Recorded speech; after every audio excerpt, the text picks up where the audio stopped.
In today's video, I'm going to teach you how to add code to a Squarespace website. If you've ever wanted to embed a custom widget, add a small style tweak, or run a lightweight script on a single page, the code block in Squarespace is the safest, most flexible way to do it. We'll walk through adding the block, opening its editor, choosing the right mode for your code, and then typing or pasting your snippet so it displays exactly where you want it. Start by opening the page or section where you want the code to appear and enter edit mode.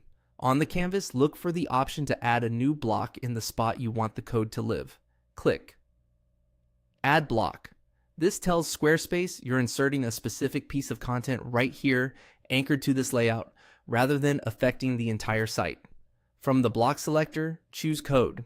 This is different from Embed. Code is designed for HTML, CSS, and JavaScript, and it will render or apply what you add directly on the page.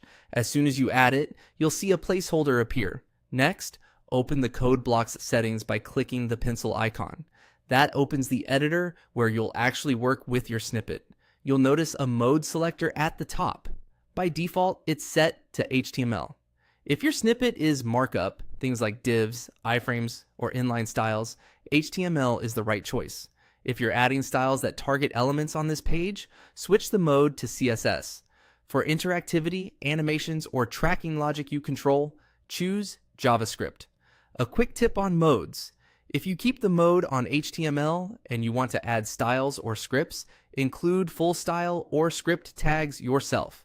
If you switch the mode to CSS or JavaScript, paste only the raw code without wrapping tags. That keeps things clean and helps Squarespace apply it correctly.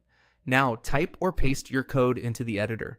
Use a trusted source and review the snippet before you add it. Small, targeted snippets are best. Avoid heavy scripts that can slow down your page. As you add the code, keep an eye on the live preview to confirm it renders as expected. If something doesn't look right, double check the mode you selected and make sure your selectors or element IDs match what's actually on the page. That's it. By placing a code block, opening its editor, choosing the appropriate mode, and pasting your snippet, you can safely enhance any Squarespace page with custom HTML, CSS, or JavaScript, all in a controlled page-level way.